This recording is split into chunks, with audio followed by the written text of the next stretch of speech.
Seja bem-vindo ao Life Produções. Mas antes do vídeo começar, eu gostaria de pedir a você que curta este vídeo, inscreva-se no canal e ative o sino de notificações. Livro Vasos para a Honra. Autora Rebecca Brown.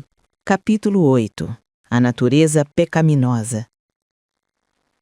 Ao viajar pelos Estados Unidos e pelo mundo afora, tenho notado que os cristãos em toda parte parecem carecer de uma boa compreensão do que eu chamo de nossa natureza pecaminosa. Esta guerra espiritual em que estamos envolvidos é muito real, mas devemos encarar a nossa própria responsabilidade diante de Deus. Nós não podemos colocar a culpa de todos os nossos pecados em Satanás ou nos demônios. Nós somos totalmente responsáveis diante de Deus por controlar a nós mesmos e por deixar de pecar. Quando Adão caiu em pecado, toda a sua descendência herdou dele a natureza decaída. Portanto, assim como por um só homem entrou o pecado no mundo e pelo pecado a morte, assim também a morte passou a todos os homens, porque todos pecaram. A referência está em Romanos 5:12. Pois assim como por uma só ofensa veio o juízo sobre todos os homens para condenação, assim também por um só ato de justiça veio a graça sobre todos os homens, para a justificação que dá vida. Porque como pela desobediência de um só homem muitos se tornaram pecadores, assim também, por meio da obediência de um só, muitos se tornarão justos. A referência está em Romanos 5:18 e 19. O que é exatamente natureza pecaminosa? É o desejo quase contínuo de pecar que satura cada parte de nós. Andrew Murray descreve-a da seguinte maneira: todo o poder do pecado operando em nós nada mais é do que o seguinte: ao herdarmos a natureza decaída de Adão, nós herdamos a sua tendência à desobediência. Por nossa própria escolha, tornamo-nos filhos da desobediência. É claro que a única obra para a qual Cristo foi necessário foi a de remover essa desobediência, o seu maldito, o seu domínio, a sua natureza maligna e as suas obras más. A desobediência foi a raiz de todo o pecado e de toda a miséria. O primeiro objetivo de sua salvação foi a de cortar a raiz maligna e restaurar o homem ao seu destino original. Paulo a descreveu assim: porque não faço o bem que prefiro, mas o mal que não quero, esse faço. Mas se eu faço o que não quero, já não sou eu quem o faz, e sim o pecado que habita em mim. Então, ao querer fazer o bem, encontro a lei de que o mal reside em mim. Porque no tocante ao homem interior, tenho prazer na lei de Deus, mas vejo nos meus membros outra lei que, guerreando contra a lei da minha mente, me faz prisioneiro da lei do pecado que está nos meus membros. A referência está em Romanos 7, do 19 ao 23.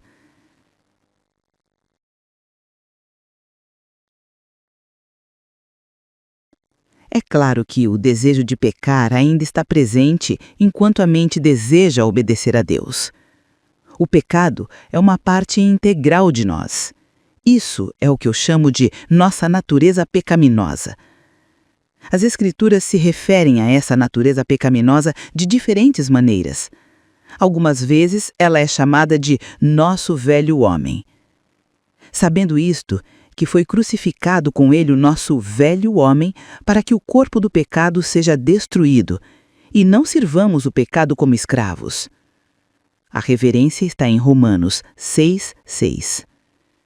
Agora, porém, despojai-vos igualmente de tudo isto: ira, indignação, maldade, maledicência, linguagem obscena do vosso falar.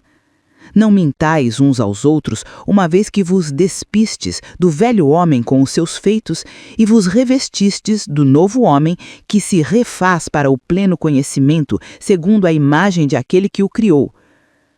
A referência está em Colossenses 3, 8 ao 10.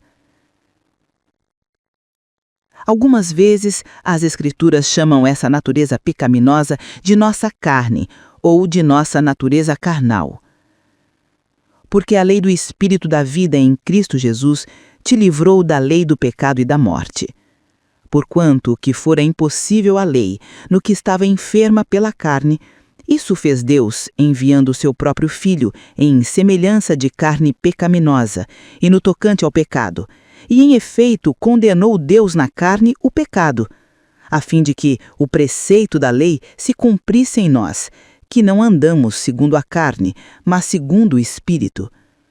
Porque os que se inclinam para a carne cogitam das coisas da carne, mas os que se inclinam para o Espírito, das coisas do Espírito.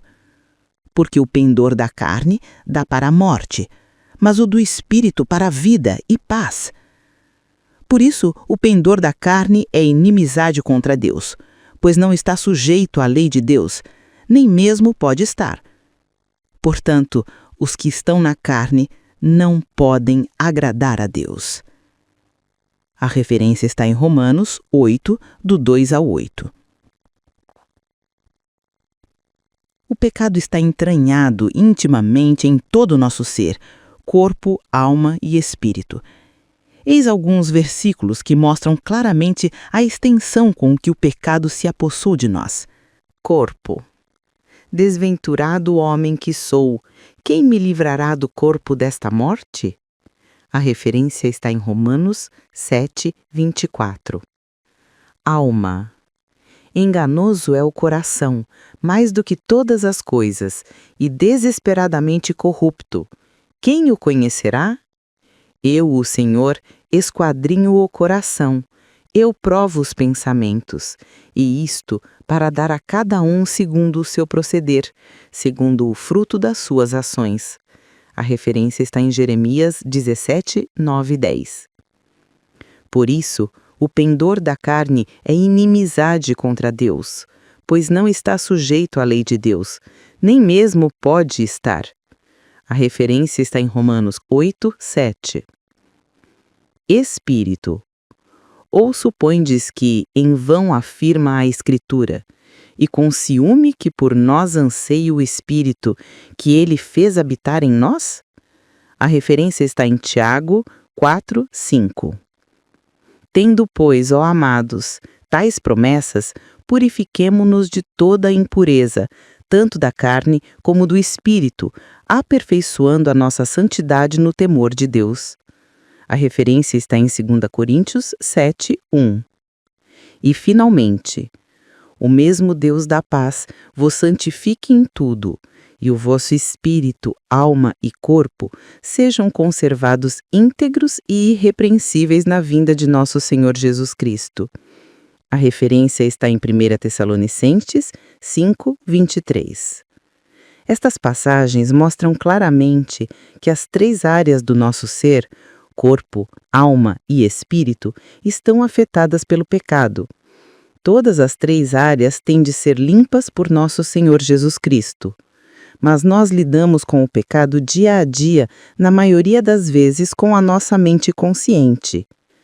Creio que não teremos um entendimento completo do terrível efeito que esta natureza pecaminosa teve sobre nós até recebermos os nossos corpos glorificados e sermos libertos do pecado para sempre. Sim, os demônios nos seduzem a pecar, mas em última análise, a decisão é nossa. Nós optamos por pecar. Portanto, quer os demônios estejam dentro de nós ou nos afligindo do lado de fora, nós somos inteiramente responsáveis diante de Deus por tudo o que fazemos. Você pode ter certeza que os demônios compreendem a nossa natureza pecaminosa muito bem, e por isso que podem nos manipular tão bem. A Bíblia está cheia de versículos que nos conclamam enfaticamente a combater o nosso desejo natural de fazer as coisas que são erradas. Portanto, também nós, visto que temos a rodear-nos tão grande nuvem de testemunhas, desembaraçando-nos de todo peso e do pecado que tenazmente nos assedia, corramos com perseverança a carreira que nos está proposta. A referência está em Hebreus 12, 1. Considerai, pois, atentamente aquele que suportou tamanha oposição dos pecadores contra si mesmo, para que não vos fatigueis desmaiando em vossa alma.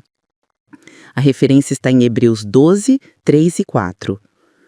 Você alguma vez já parou para pensar por que as Escrituras têm tantas passagens dizendo-nos para deixarmos de pecar?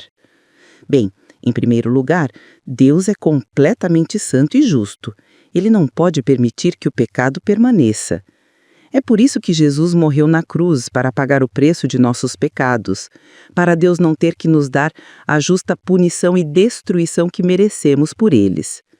A punição última para o pecado é ser banido da presença de Deus para sempre. Entretanto, muitas pessoas caem na armadilha de pensar que, para o crente, uma vez salvo, os pecados não mais são importantes. Paulo abordou esse assunto de forma bem direta. Que diremos, pois? Permaneceremos no pecado para que seja a graça mais abundante? De modo nenhum. Como viveremos ainda no pecado, nós que os para ele morremos? A referência está em Romanos 6, 1 e 2. A verdadeira razão por que é tão importante retirarmos o pecado da nossa vida é porque o pecado nos separa de Deus. Você quer mais abundância em sua vida? Então ponha o pecado fora da sua vida. Finalmente, irmãos, nós vos rogamos e exortamos no Senhor Jesus que, como de nós recebestes, quanto à maneira por que deveis viver e agradar a Deus, e efetivamente estáis fazendo, continueis, progredindo cada vez mais. A referência está em 1 Tessalonicenses 4, 1.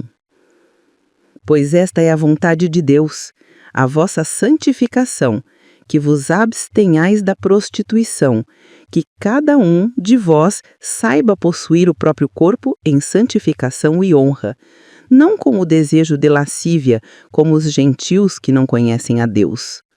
A referência está em 1 Tessalonicenses 4, 3 e 5. As Escrituras são claras. A única forma de ter um relacionamento íntimo com Deus e viver uma vida de abundância em Cristo Jesus é só parando de pecar. De fato, há um conceito muito impopular sobre o qual devemos pensar com muita seriedade. Nós temos que dar prova de nós mesmos diante de Deus. Temos que demonstrar obediência e fé. Jesus aprendeu a obediência através do sofrimento. Será que podemos fazer menos que isso? Embora sendo filho, aprendeu a obediência pelas coisas que sofreu e, tendo sido aperfeiçoado, tornou-se o autor da salvação eterna para todos os que lhe obedecem. Os fatos nus e crus são estes. Nós não podemos progredir em nosso crescimento no Senhor sem primeiro darmos prova de que somos obedientes e fiéis, colocando o pecado fora da nossa vida. E este é um dos erros mais graves nos ensinos atuais sobre o Espírito Santo. Quantas pessoas prometem acesso instantâneo ao grande poder em Cristo? Nós recebemos este tipo de poder somente quando damos prova de que somos fiéis. Considero de fato surpreendente a quantidade de poder que Deus dá aos novos cristãos, mas não há alternativas para o processo de refinamento e crescimento. Este processo continuará enquanto vivermos, mas atingiremos um ponto em que muito caminho já foi percorrido. A parábola do homem que foi a um país distante para ser coroado rei aplica-se aqui. Vamos dar uma olhada nela. Certo homem nobre partiu para uma terra distante com o fim de tomar posse de um reino e voltar. Chamou 10 servos seus, confiou-lhes 10 minas e disse-lhes: negociai até que eu volte. Mas os seus concidadãos o odiavam e enviaram após ele uma embaixada, dizendo: não queremos que este reine sobre nós. Quando ele voltou, depois de haver tomado posse do reino, mandou chamar os servos a quem dera o dinheiro, a fim de saber que negócio cada um teria conseguido. Compareceu o primeiro e disse: Senhor, a tua mina rendeu 10. Respondeu-lhe o Senhor: muito bem, servo bom. Porque foste fiel no pouco, terás autoridade sobre 10 cidades. Veio o segundo, dizendo: Senhor, a tua mina rendeu 5. A este disse: terás autoridade sobre 5 cidades. Veio então outro, dizendo: Eis aqui, Senhor, a tua mina, que eu guardei embrulhada num lenço, pois tive medo de ti, que és homem rigoroso, tiras o que não puseste, ceifas o que não semeaste. Respondeu-lhe: servo mau, por tua própria boca te condenarei. Sabias que eu sou homem rigoroso, que tiro o que não pus e ceifo o que não semeei? Por que não puseste o meu dinheiro no banco? E então, na minha vinda, o receberia com juros? E disse aos que o assistiam: tirai-lhe a mina e dai ao que tem as 10. Eles ponderaram: Senhor, ele já tem 10. Pois eu vos declaro, a todo o que tem dar-se-lhe-á, mas ao que não tem, o que tem lhe será tirado. Quanto, porém, a esses meus inimigos que não quiseram que eu reinasse sobre eles, trazei-os aqui e executai-os na minha presença. Nesta parábola, o homem que partiu para ser coroado rei é Jesus. Nós somos seus servos que ficaram aguardando a sua volta. A pergunta é esta: seremos servos fiéis e úteis ao nosso rei? É somente na medida em que dermos prova de que somos fiéis que receberemos mais poder e autoridade de Cristo. Muitos cristãos pensam somente nos benefícios que podem receber de Deus. Nunca param para pensar que estão aqui para ser servos. O Senhor Jesus deixa bem claro que os servos têm de dar prova de si mesmos antes de receberem mais poder e autoridade. O mesmo se aplica hoje. Infelizmente, muito do ensino moderno tenta passar à margem desse tempo de prova e de crescimento. Não é para tentarmos evitar o doloroso processo de aprendizado.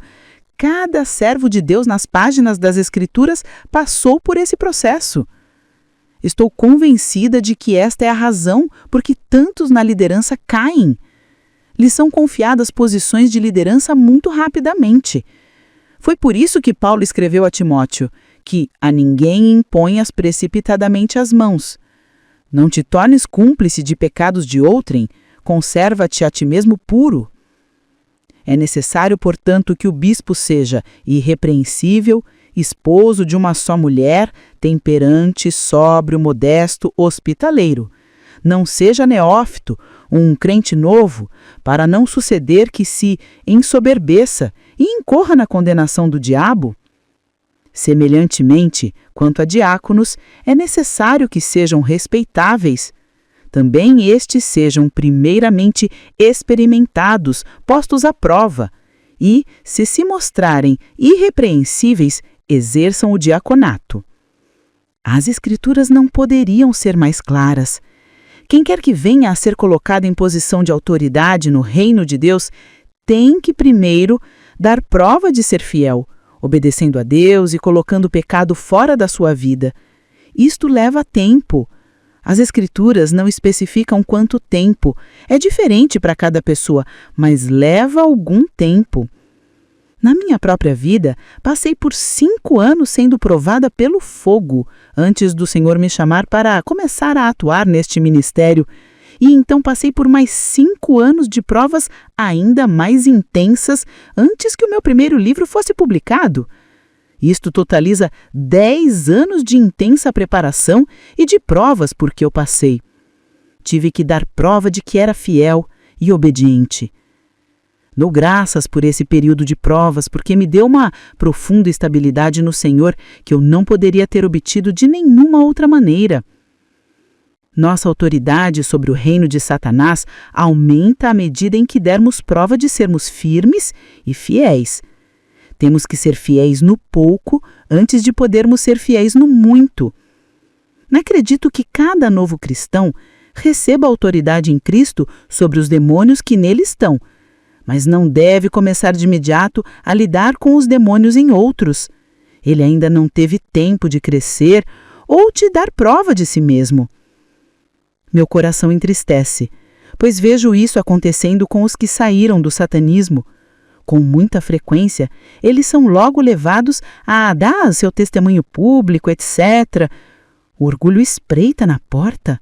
Eles passam por um ataque tão terrível que não têm condições de ficarem firmes. Meu conselho é este: humilhai-vos na presença do Senhor e Ele vos exaltará. Caminhe em silêncio diante do Senhor e aprenda as lições que Ele quer que você aprenda. Dê prova de ser fiel e obediente. Não importa o quão grande seja a tentação, nunca permita que um novo cristão seja colocado num lugar em que seja alvo de atenções publicamente. Você só irá contribuir para a destruição dele se fizer isso. Nosso Senhor é muito bondoso. Ele permite que lhe façamos algum trabalho, especialmente compartilhando o Evangelho, mesmo quando ainda somos bebês em Cristo, quando estamos aprendendo a dar os primeiros passos. Ele faz isso para nos encorajar, mas temos de estar dispostos a passar pelo processo de treinamento e de provas. Se não estivermos, então ele nunca poderá nos usar plenamente como deseja. Somente podemos ensinar eficazmente as lições que nós mesmos já aprendemos. Você não crescerá nem será aprovado enquanto continuar a permitir o pecado em sua vida. Deus de tal maneira desejou que nós fôssemos limpos do pecado que deu a sua própria vida em favor da nossa purificação.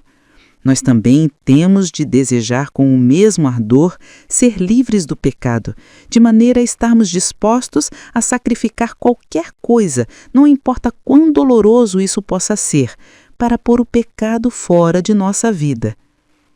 Muito bem, agora sabemos que devemos parar de pecar, mas permanece ainda em nós a terrível luta que Paulo descreveu, mencionada anteriormente neste capítulo, em Romanos, capítulo 7.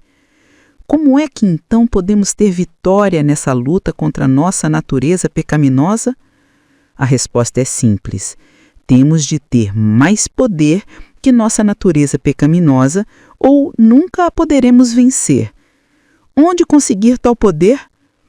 Eu creio que a resposta está nos seguintes versículos. E agora, pois, já nenhuma condenação há para os que estão em Cristo Jesus, porque a lei do Espírito da vida em Cristo Jesus te livrou da lei do pecado e da morte. Referências estão em Romanos 8, 1 e 2. Jesus nos libertou do poder do pecado quando morreu na cruz. Quando o recebemos como Senhor, Salvador e Mestre, essa libertação torna-se disponível para nós. Nós ainda não recebemos tudo o que Deus prometeu nos dar. Quando Cristo retornar, cada um de nós receberá o restante do que Deus prometeu em nossa redenção.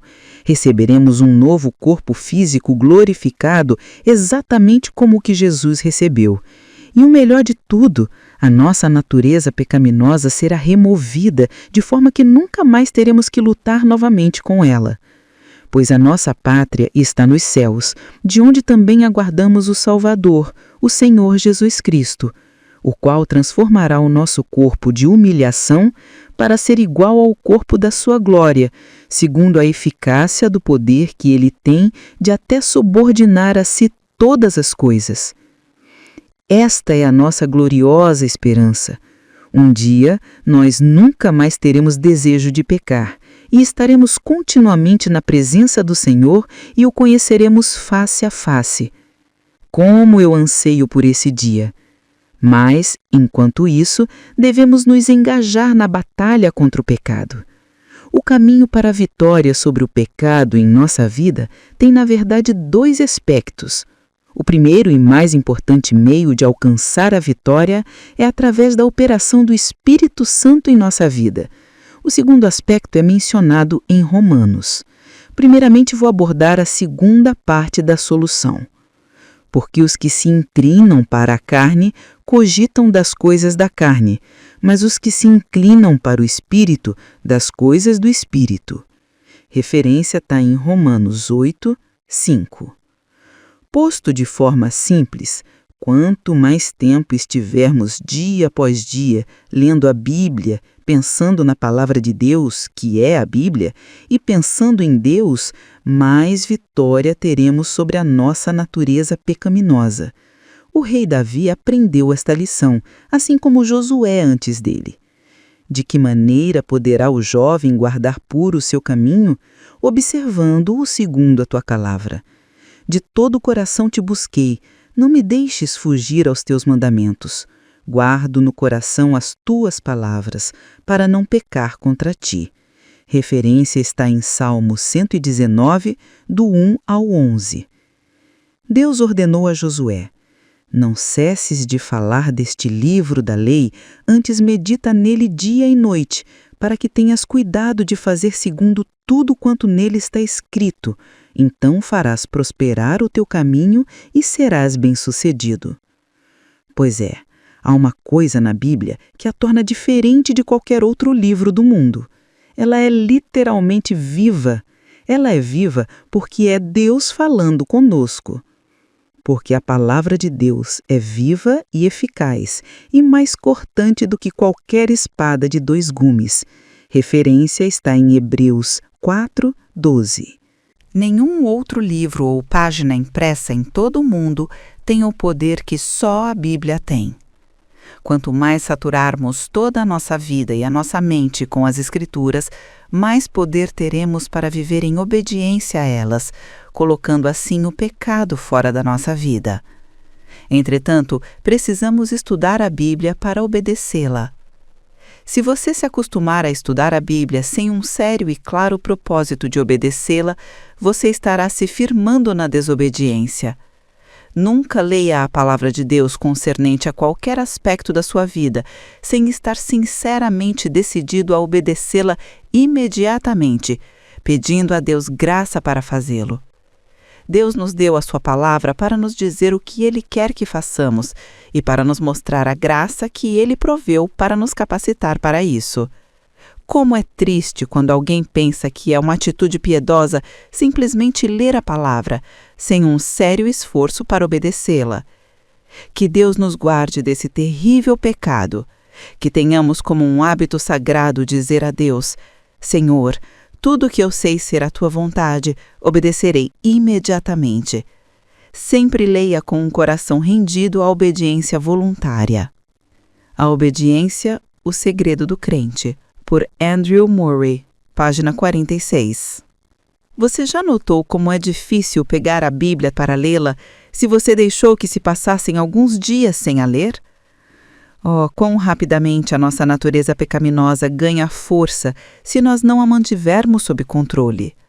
O apóstolo Paulo fez uma declaração profunda sobre isso, depois de muitos anos no ministério. Mas esmurro o meu corpo e o reduzo à escravidão, para que, tendo pregado a outros, não venha eu mesmo a ser desqualificado. Sou muito grata ao Espírito Santo por ter feito com que Paulo escrevesse isso. Tem-me sido de grande ajuda saber que até o apóstolo Paulo teve uma luta com a sua natureza pecaminosa por toda a sua vida. Eis aqui um pequeno teste para você. Quantas vezes no dia você pensa em Deus ou nas Escrituras, ou fala com Deus? Com que frequência você para, avaliando o que está acontecendo com você ou o que você está fazendo à luz das Escrituras? Você deveria fazer isso quase que continuamente. Se você fizer isso, você verá que toda a sua vida mudará. Há uma pureza tão grande nas Escrituras.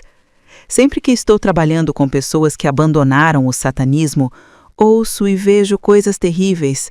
O pecado e as perversões na vida dessas pessoas são incríveis. Vejo que preciso continuamente voltar minha mente às Escrituras e que, à medida em que faço isso, a palavra de Deus traz uma pureza maravilhosa à minha mente. Aqueles de nós que foram chamados por Deus para trabalhar em áreas onde tem de lidar com pessoas envolvidas com perversões assim tão terríveis, têm que manter toda a atenção para continuamente limparem a mente com a palavra de Deus. Se não o fizermos, estaremos prontos para cair. O assumir o controle da nossa mente é realmente um ponto-chave para ter vitória sobre o pecado. Este é o significado daquela passagem em Romanos 8:5. Quanto mais estivermos com a nossa mente nas coisas de Deus, menos pecaremos. E não vos conformeis com este século, mas transformai-vos pela renovação da vossa mente. A referência está em Romanos 12:2. E levamos cativo todo pensamento à obediência de Cristo. A referência está em 2 Coríntios 10:5. O normal para um cristão deveria ser viver de tal forma que pecasse muito raramente. Foi por isso que o apóstolo João escreveu assim: Filhinhos meus, estas coisas vos escrevo para que não pequeis. Se todavia alguém pecar, temos advogado junto ao Pai, Jesus Cristo, o justo. A referência está em 1 João 1:1. Se você não tem agido assim, permita-me recomendar-lhe que leia com muito cuidado o capítulo intitulado O Homem de Ânimo Dobre, em meu segundo livro, Prepare-se para a Guerra, sobre a questão de levar cativo todo pensamento. Nós não podemos ter vitória sobre o pecado em nossa vida a menos que disciplinemos a nossa mente e façamos cativo cada pensamento para fazê-los obedientes à vontade de Cristo. Entretanto, saturar sua vida com a palavra de Deus, embora seja útil e necessário, não é por si só a resposta completa. Nós também temos que ter poder. Esse poder provém do Espírito Santo. Mas eu vos digo a verdade: convém-nos que eu vá, porque se eu não for, o Consolador não virá para vós outros. Se, porém, eu for, eu vou-lo enviarei. A referência está em João 16:7. Porque Deus é quem efetua em vós tanto o querer como o realizar, segundo a sua boa vontade. A referência está em Filipenses 3:13. É somente com a ajuda do Espírito Santo que nós podemos vencer a nossa natureza pecaminosa e parar de pecar. Lembra-se de que eu acabei de dizer que havia duas partes na solução do problema de como controlar a nossa natureza pecaminosa? Controlar os nossos pensamentos e saturar a nossa mente com a palavra de Deus é a primeira parte, e o poder do Espírito Santo que habita em nós é a segunda parte. Temos de fazer as duas coisas. Quanto mais eu vivo nesta caminhada com meu Senhor, mais percebo a minha total incapacidade de lutar com o pecado e de deter o pecado em minha vida. Mas louvado seja Deus, o poder do Espírito Santo me capacita para a vitória. Veja João 16:7, citado acima. Quando Jesus estava aqui na terra em forma física, seus discípulos o seguiam fielmente e Jesus ministrou a cada um deles diariamente. Mas eles caíam várias vezes. Por quê? Porque não importa quão fiéis ou diligentes eles fossem, eles não tinham, dentro de si mesmos, poder sobre sua natureza pecaminosa. Assim, apesar de estarem na presença do próprio Deus, eles caíam em falta de fé e em pecado repetidas vezes. Por isso foi necessário que Jesus deixasse a terra. Quando Jesus não estava mais na terra em forma corpórea, ele pôde enviar o Espírito Santo para operar em seus discípulos a partir do seu interior. Jesus tornou isso possível pagando o preço por nossos pecados na cruz. Quando somos purificados de nossos pecados, então o próprio Deus, na forma do Espírito Santo, pode entrar em nós e trazer o poder que necessitamos para vencer o pecado. Se você nunca se pôs de joelhos e pediu ao Pai para enchê-lo completamente com o seu Espírito Santo, para dar-lhe poder para deixar de pecar, você precisa fazer isso. Mas trata-se de uma rua de mão dupla. Quanto mais você saturar a sua mente com a palavra de Deus e puser o pecado para fora de sua vida, mais liberdade o Espírito Santo terá de operar em sua vida com poder. Por favor, não caia na armadilha de pensar que tudo de que você precisa é do Espírito Santo e de que não precisa fazer nada por si mesmo. Isso simplesmente não é verdade. Tiago resume tudo isso de uma forma bem simples.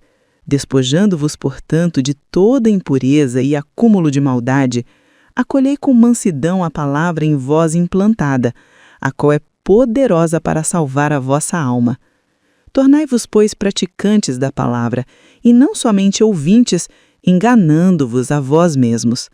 Porque se alguém é ouvinte da palavra e não praticante, assemelha-se ao homem que contempla num espelho o seu rosto natural, pois a si mesmo contempla e se retira, e para logo se esquece de como era a sua aparência.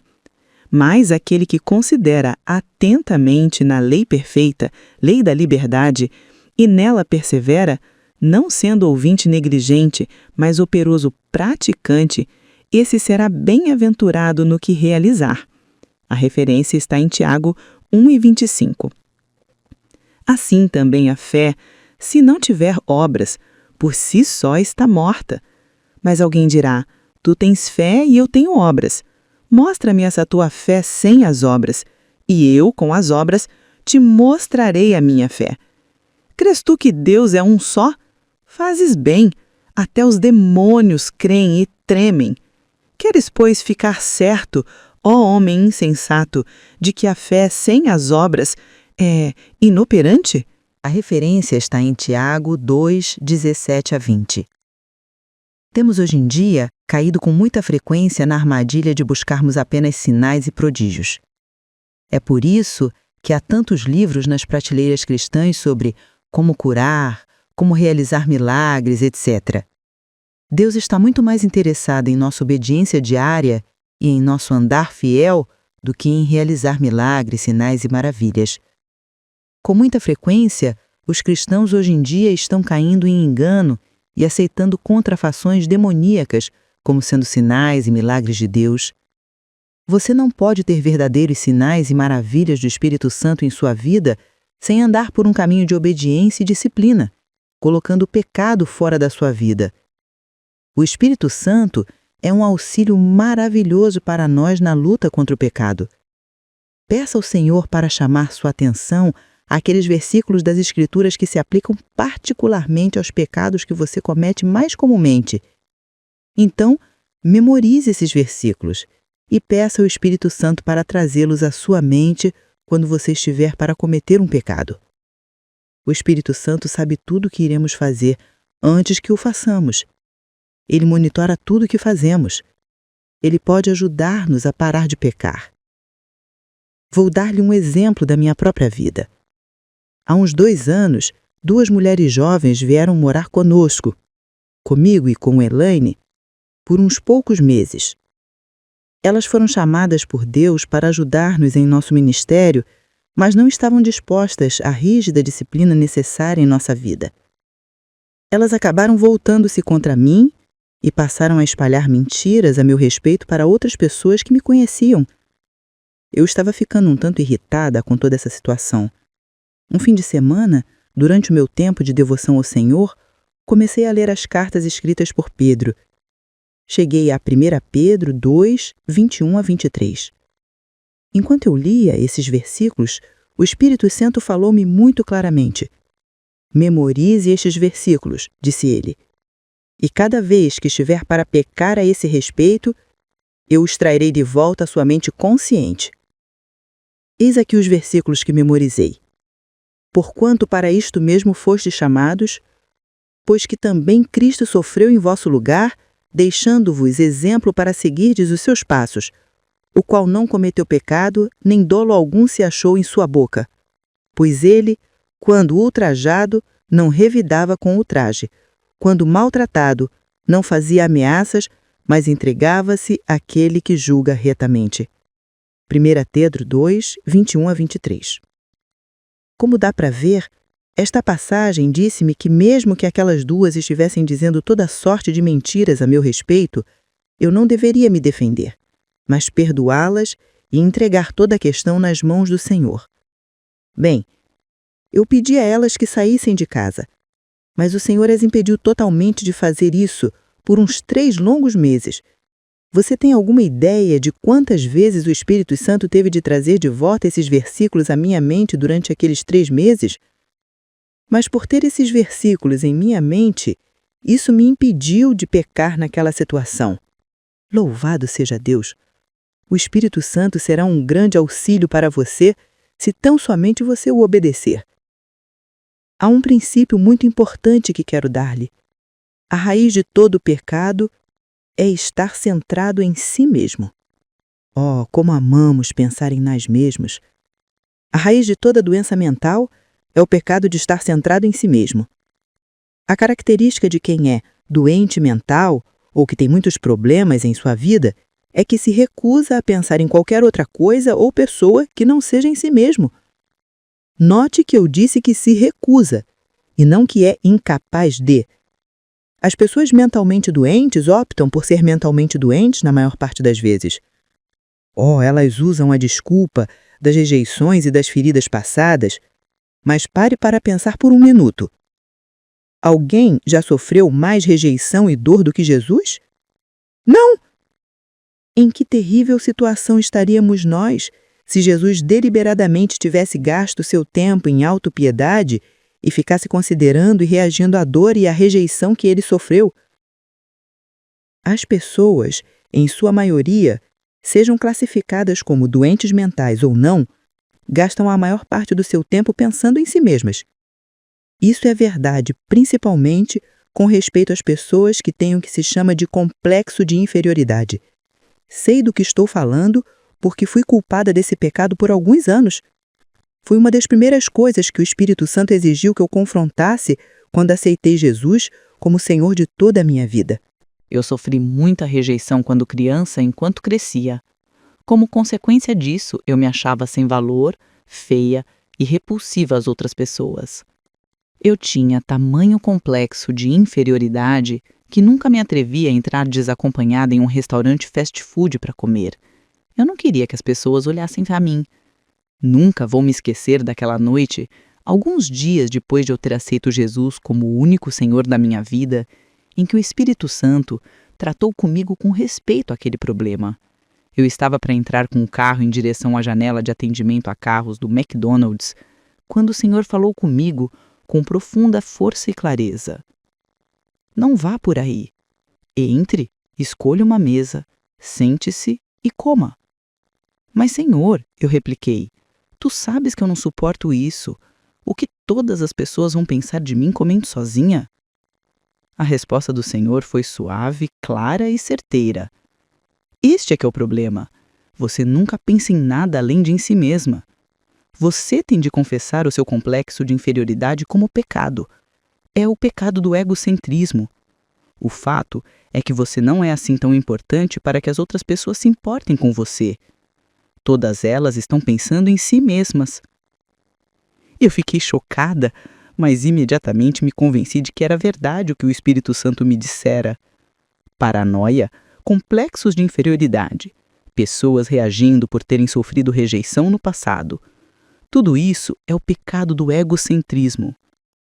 É hora de pararmos de pensar em nós mesmos o tempo todo e tornarmos-nos os servos que devemos ser do nosso Rei.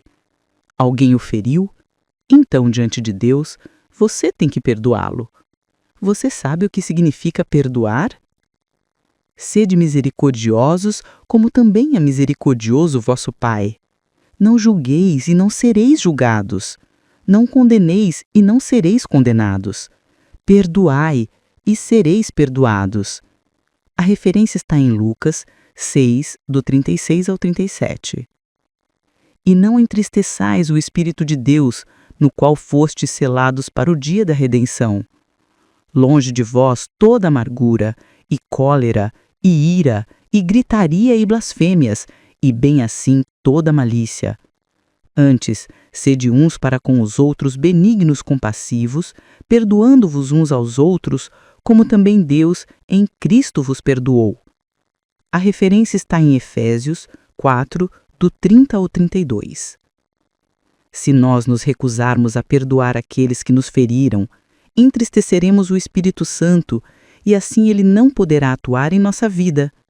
Os que saem do satanismo, em sua maioria, foram horrivelmente abusados durante o tempo em que estiveram na bruxaria. Isso acontece especialmente com aqueles que foram criados por pais satanistas ou que foram recrutados para a bruxaria quando ainda muito jovens. Os abusos que essas pessoas sofrem estão além da imaginação da maioria das pessoas. Entretanto, a palavra de Deus aplica-se a eles e a você, da mesma forma que se aplica àqueles dentre nós que foram abusados dessa forma. Eles têm de perdoar aqueles que o feriram, para que o Pai possa perdoá-los de seus próprios pecados. Há 4 passos básicos nesta questão de perdoar alguém que o feriu. Nós não perdoamos porque nos sentimos dispostos a perdoar. Perdoamos como um puro ato da nossa vontade, em obediência aos mandamentos de Deus. Quando perdoamos alguém, reconhecemos que não temos mais nenhum direito de vingarmos-nos daquela pessoa. Ora, nós conhecemos aquele que disse: "A mim me pertence a vingança, e eu retribuirei." E outra vez, o Senhor julgará seu povo. Horrível coisa é cair nas mãos do Deus vivo.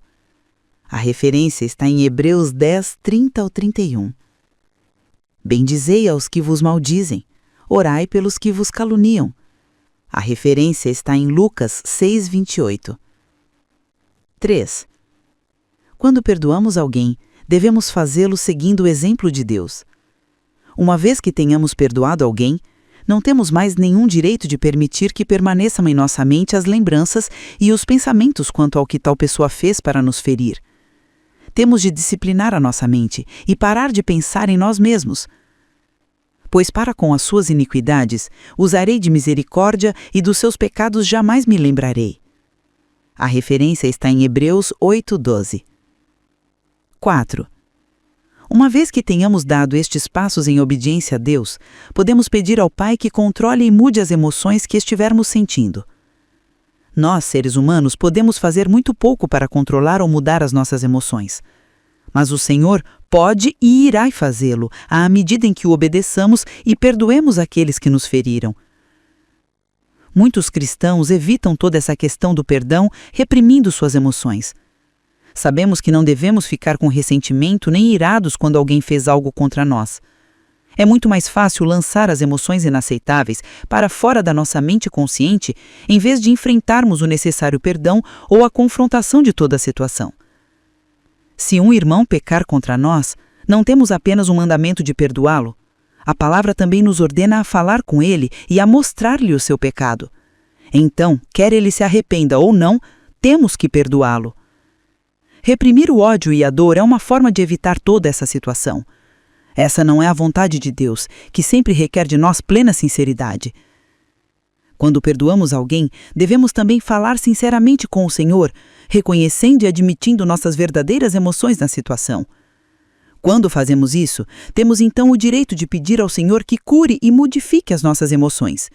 Ele o fará à medida em que o obedecermos e andarmos em obediência a Ele. Eu sei que vou fazer muitos dos leitores ficarem irritados, mas tenho de lhe dizer o que o Senhor me ensinou. Você não tem o direito de viver a sua vida reagindo a feridas do passado. Deus exige que você perdoe, que esqueça e que pare de pensar em si mesmo e sobre quanto você foi ferido. Se você não fizer isso, você estará vivendo ativamente em pecado. Por fim, todos nós devemos chegar a uma maturidade em Cristo, onde faremos com que Tiago 4,17 se torne uma realidade em nossa vida. Portanto, aquele que sabe que deve fazer o bem e não o faz, nisso está pecando. A referência está em Tiago 4,17. Para colocar isso em termos bem simples, nós devemos fazer a coisa certa simplesmente porque é a coisa certa a se fazer, e não porque alguém exija isso de nós. Se tão somente alcançássemos este ponto, muitos dos problemas de relacionamento entre as pessoas simplesmente desapareceriam. O Senhor foi muito bondoso por nos dar um simples dispositivo que existe em praticamente todos os lares e que nos ajuda a entender este princípio. Vamos, seja honesto. Quantas vezes você discutiu com alguém sobre de quem era a vez de levar o lixo para fora? A palavra de Deus diz que quando sabemos o que é certo e não o fazemos, estamos pecando. Se você vê que a lata de lixo está cheia, você sabe que a coisa certa a fazer é esvaziá-la. E, quando você a esvazia, você não vai ao seu pai ou ao seu cônjuge e diz algo como: "Amor, eu esvaziei o lixo para você." Não foi isso que você fez. Você está à busca de um tapinha nas costas. A razão por que você fez o que fez teria que ser simplesmente porque isso era a coisa certa a fazer. Veja, quando você faz coisas apenas porque alguém espera que você as faça, você ficará bastante irado com essa pessoa. Tenho que fazer assim e assim só porque a minha esposa ou marido esperam que seja assim, ou tenho que fazer assim e assim para que a minha mãe não fique brava. Quantas vezes você já ouviu tais afirmações? A parte triste é que tratamos Deus da mesma forma. Ficamos bravos com Deus porque sentimos que temos que fazer certas coisas, porque o Senhor as exige. Não fazer a coisa certa é pecado. Creio que mais de 75% de todos os problemas entre os membros de uma igreja seriam resolvidos se as pessoas crescessem e começassem a atuar como este versículo nos diz: faça o que é certo. Nunca deixo de me pasmar toda vez que vejo pessoas poderem passar direto por uma coisa que sabem que precisa ser feita e simplesmente não a fazer. Isso é um sinal de imaturidade. É por causa dessa atitude em nossa vida que o Senhor precisa castigar-nos com tanta frequência. É aí que começa o problema do nosso relacionamento com Ele. Lembro-me muito bem de um dia em que estava indo de carro para o trabalho, quando o Senhor me disse que eu tinha que começar a exercer alguma disciplina na vida de 2 moças que tinham vindo morar em minha casa há cerca de 1 mês. Eu já havia falado com elas sobre o assunto várias vezes, estava cansada e não queria de novo passar por aquele aborrecimento. Eu disse: ó Pai, eu simplesmente acho que isto não vale a pena o aborrecimento. Sempre que tento fazer algo assim, as pessoas jogam em mim todo tipo de culpa. Dizem coisas como: quem você pensa que é? Quem fez de você Deus? A resposta do Senhor foi clara e firme: filha, você gostaria que eu lhe desse uma relação precisa do número de vezes que você tentou jogar a culpa em mim? Por exemplo, pai, se tu me amas, como foi que permitiste que isto acontecesse comigo? Não preciso dizer que eu não queria ver aquela relação. Quantas vezes você tentou jogar a culpa em Deus? Deus, se tu me amas, por que permitiste que isso acontecesse comigo? Deus, se tu me amas, terias me dado isso e aquilo. Como pode um Deus tão amoroso permitir que isso e aquilo aconteçam? Todas essas perguntas são pecado e um sinal da nossa terrível imaturidade. É tempo de nós, cristãos, crescermos. Paulo disse: quando era menino, falava como menino, sentia como menino, pensava como menino. Quando cheguei a ser homem, desisti das coisas próprias de menino. A referência está em 1 Coríntios 13:11. Temos de abandonar todas essas infantilidades. Encaremos nossas responsabilidades e compromissos e os cumpramos em retidão diante de Deus. Lutemos esta luta contra a nossa natureza pecaminosa e vençamos. Este é o caminho para uma vida abundante em Jesus Cristo, nosso Senhor. Se o leitor está convencido ao ler este capítulo de que deve levantar-se e assumir o controle da sua natureza pecaminosa, um bom começo é fazer a Deus uma minuciosa confissão de todos os seus pecados passados. Veja no apêndice A algumas observações que lhe serão úteis para mostrar-lhe como fazer essa confissão.